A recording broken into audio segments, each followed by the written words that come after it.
सदगुरु रविदास जी का एक दोहा है कि चाहूं ऐसा राज में मिले सबन को अन्न। मुझे चाहे 2 मिनट सुनिएगा, लेकिन गौर से सुनिएगा, क्योंकि मैंने एक चीज और सुनी है कि बाप से जो है ना, बाप से, पिता से बेटा सीखता है। ये बात कहने का मेरा मतलब एक दर्द है छोटा सा, वो इस मंच के कार्यक्रम के बाद में जब मेरी खत्म होगी तब बता के जाऊंगा कि चाहूं ऐसा राज में मिले सबन को अन्न, छोट बड़े सब संग बसे रैदास रहे प्रसन्न। ये बात सदगुरु रैदास जी महाराज 600 साल पहले कह के जाते हैं, और ये ताली बजाने का विषय नहीं है। मुझे लगता है कि अब आपको बुरी लगेगी, ये ताली बजाने का विषय नहीं है। ये उस कौम के लिए मैं कहना चाहता हूँ कि जिस कौम के महापुरुषों ने अपना सर्वस्व निछावर करके, वो बुद्ध हो, पेरियार हो, रैदास हो, वो कबीर हो, नानक हो, बाबा साहब अम्बेडकर हो, फूले हो, पेरियार हो, सब लोगों ने अपना जीवन नौछावर करके आज तक इस सपने को पूरा करने का प्रयास नहीं किया। प्रयास कैसा प्रयास कि तथागत बुद्ध बुद्धि देके जाते हैं, ज्ञान देके जाते हैं, महात्मा ज्योतिबा फूले शिक्षा देके जाते हैं, छत्रपति साहू जी महाराज आरक्षण देकर जाते हैं, और डॉक्टर बाबा साहब अम्बेडकर इन सबको कलमबद्ध करके कहते हैं तुम लोगों को, कहते हैं हम जैसे लोगों को कि ये लो अधिकार, और अधिकार के दम पर जो महापुरुषों ने कहा है उसको पूरा करने का प्रयास किया। लेकिन मैं छोटा बच्चा हूं, अभी सीख रहा हूं, देख रहा हूं बहुजन आंदोलन की धार क्या है, धीरे धीरे सीखने का प्रयास कर रहा हूं। सन 2016 के अंदर 15 के अंदर 350 पाठशाला भीम आर्मी की खोली। पता लगा जब वो भीम आर्मी पाठशाला चले में फूले साहब अम्बेडकर बताए गए, संविधान की प्रस्तावना बताई गई, तो पूरे उत्तर प्रदेश गवर्नमेंट ने मिलकर, या मैं ये कहूँ सन 2016 में नागपुर में जब भीम आर्मी के खिलाफ मीटिंग होती है, सबसे पहले 350 पाठशाला बंद कराई जाती है। क्या हम ऐसे सदगुरु रविदास जी का सपना पूरा कर सकते हैं? कोई व्यक्ति बता सके कि ऐसे पूरा कर सकते हैं? और बाबा साहब अम्बेडकर की नीति को तो समझो। अभी आज बात चल रही थी, मैं कह रहा था अपने महाराष्ट्र के कार्यकर्ताओं से कि बाबा साहब अम्बेडकर ने इतना सुंदर, इतना ताकतवर संविधान हमें दे दिया, एक पूरी व्यवस्था दे दी है, और कहा कि जाओ अपने मत का अधिकार प्रयोग करके इस देश की सत्ता पर हासिल हो, और पार्लियामेंट में बैठकर बजट पास करो कि 20% का इस देश का दलित, आदिवासी, पिछड़ा, मुसलमान या वो गरीब श्रेणी जो अपनी क्षमता के आधार पर शिक्षा लेकर के बाहर जा सकता है और करोड़ों रुपए के स्कॉलरशिप ले सकता। जाओ करो बिल पास। बिल पास तो होते हैं, बिल पास तो होते हैं, लेकिन हत्याएं होती हैं। आप ही के मुंबई का मामला है। मैं पूछता हूं आपसे, कितने लोगों के दिल में आग लगी है? पूछता हूं कि भी मुंबई में एक अनुसूचित जाति के छात्र ने आत्महत्या की, कहने के लिए आत्महत्या। मेरे साथियों ने बताया वहां पहले भी ऐसा हो चुका है। सदगुरु रविदास जी महाराज एक बात और कह गए थे कि ब्राह्मण न पूजियो जो हो गुणहीन, चरण पूजियो चढ़ाल के जो हो गुण प्रवीण। यानी कि ब्राह्मण की पूजा नहीं करनी जो गुणहीन हो। तो मैं कहता हूं इस मंच के माध्यम से भी, वो जो मनु की औलादे ये सोच बैठी है कि अभी कॉलेजों में स्टूडेंटों का रक्षा कोई नहीं है, वो जो ये सोच बैठी है कि अब कोई रोक टोक करने वाला नहीं है, तो गलत फहमी भ्रम दिमाग में आ गया होगा। तो कभी राजेंद्र पाल गौतम को कहती है कि जुबान काट ली जाएगी, कभी स्वामी प्रसाद मौर्य जी को कहती है, कभी तमाम साथियों को कहती है। तो मैं उनको बता दूं, शौर्य भीमापुरे गांव से हमारे अंदर है, शौर्य चमार रेजिमेंट से हमारे अंदर है, शौर्य उन भील आदिवासियों से हमारे अंदर है जिन्होंने यहाँ बड़े बड़े राजाओं को राज कराया, वहां से शौर्य अंदर। लेकिन अफसोस क्या करूं कि अभी लखनऊ में एक व्यक्ति ने स्टेटमेंट दिया था, राजेंद्र पाल गौतम जी का फोटो था, ये नीरज पटेल का भी फोटो था, और कहा था कि इनको तलवारों से कर देंगे।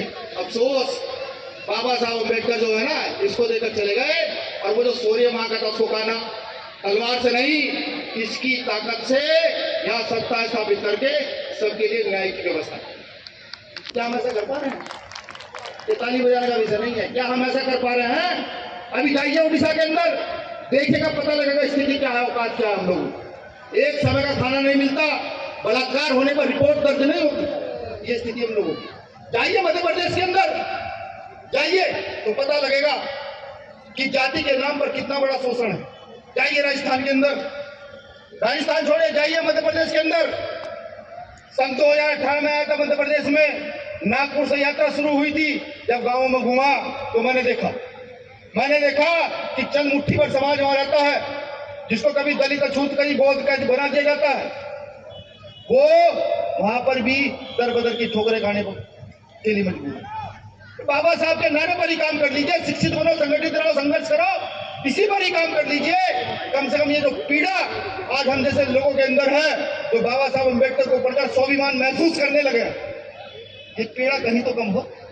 दर्द होता है जब मनीषा वाल्मीकि को याद करते हैं, दर्द होता है जब बिहार की पासवान बेटी को याद करते हैं, दर्द होता है जब यहाँ पर मुंबई के अंदर, मेट्रो सिटी के अंदर एक बच्चा आत्महत्या कर देता तो दर्द होता है, नहीं बर्दाश्त होता।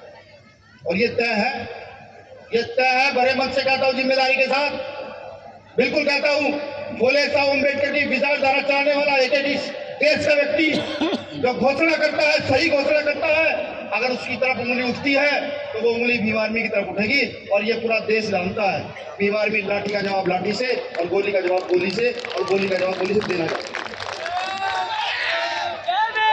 एक निवेदन करता हूँ, बिल्कुल करता हूँ, कि अगर हम किसी भी प्रदेश, राज्य, गांव या मोहल्ले के अंदर होने वाले अन्याय के खिलाफ एकजुट होकर खड़े हो जाएं, तो ये लिख लीजिए साहब, औकात नहीं है अन्याय अत्याचार करने वालों, बिल्कुल नहीं। जब वो 350 पाठशालाएं खोली थी ना, तो सिर्फ एक आवाज हम लोगों ने दी थी, भाई चंद्रशेखर आजाद ने एक आवाज दी थी कि नहीं, बहुत हो चुका, इकट्ठे होकर खड़े हो गए। सन 2015 में इकट्ठे होकर खड़े हुए थे।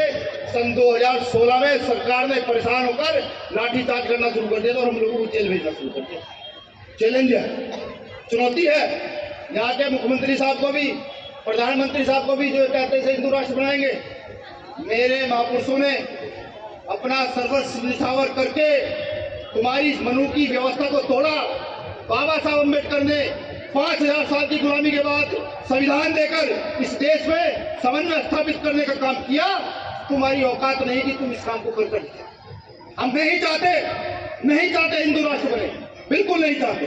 हमें मान सम्मान स्वाभिमान चाहिए। और मैं एक बात और आपको बता दूं कि इस देश का इतिहास कहता है, उठाइए जाइए छत्तीसगढ़ के सिरपुर में जाइए, जहां बौद्धों की एक बड़ी विरासत दफन है, जमीन के अंदर दफन है, जहां के एक राजा ने पारा धातु को भी, इतने वैज्ञानिक टेक्नोलॉजी के लोग थे कि पारा धातु को भी, लिक्विड धातु को भी मूर्ति में तब्दील कर दिया था। ऐसे लोग, तो मुझे पूरी उम्मीद है कि मेरा दर्द आप लोग समझ पाएंगे। इस दर्द को समझने का प्रयास कीजिए। मैंने एक बात कही थी कि पिता से बेटा सीखता है। मंच पर आसीन जितने हमारे सीनियर साथी हैं, मैं आपके बेटे के समान भी सीख रहा हूँ, बिल्कुल सीख रहा हूँ। व्यवस्था बनाइए, आप जो मुझे सिखाएंगे वो मैं सीखूंगा, जो आप मुझे बताएंगे वो मैं जानूंगा। और अगर आप व्यवस्था नहीं बना सकते तो मुझे लगता है कि बहुजन आंदोलन पिछड़ने का बड़ा कारण कुछ रहा है, तो इस देश में बहुजनों की व्यवस्था न बनना ये सबसे बड़ा कारण रहा। चंद लाइनों से अपनी बात खत्म करूंगा, जिसको बुरी लगी वो माफी चाहूंगा। कि फूल वही चुन पाते हैं जो कांटों से टकराते हैं, फूल वही चुन पाते हैं जो कांटों से टकराते हैं। अधिकार नहीं मांगे जाते, अधिकार तो, जोर से बताइए, अधिकार तो छीने जाते हैं। मैं पूरे राष्ट्र पे घोषणा और कर दूं, हालांकि करनी नहीं चाहिए। इस मंच के माध्यम से, मीडिया के माध्यम से, मेरे पेज के माध्यम से बहुत सारे मनु के औलादे सुन ली होंगी। स्वामी प्रसाद मौर्य हमारे पूर्वज हैं, आंदोलन चलाया, साथ काशीराम साहब के साथ आंदोलन चलाया, जब जाके धाड़े हैं। इंद्रपाल गौतम मंत्री होते हुए, जबकि आज की व्यवस्था, राजनीतिक व्यवस्था ये कहती है कि अगर आप मंत्री बन गए तो आपके गले में पट्टा पड़ गया है कि आप बात नहीं करेंगे। इन लोगों ने अपनी राजनीतिक ताकत को लात मार करके सामाजिक ताकत को बढ़ाने का काम किया है। और इस देश का कोई कोना ऐसा नहीं है इस जिले में भीम आर्मी का कार्यकर्ता न रहता हो। अगर वो बाबा साहब अम्बेडकर को मानता है, जानता है, तो वो 101% भीम आर्मी का कार्यकर्ता है। तो भैया गर्दन काटने की बात, जवान काटने की बात ना कीजिएगा। संवैधानिक लोग हैं, संविधान को मानते हैं। जय भीम, जय भारत, जय जवाहर, जय मंडल, जय सरकार।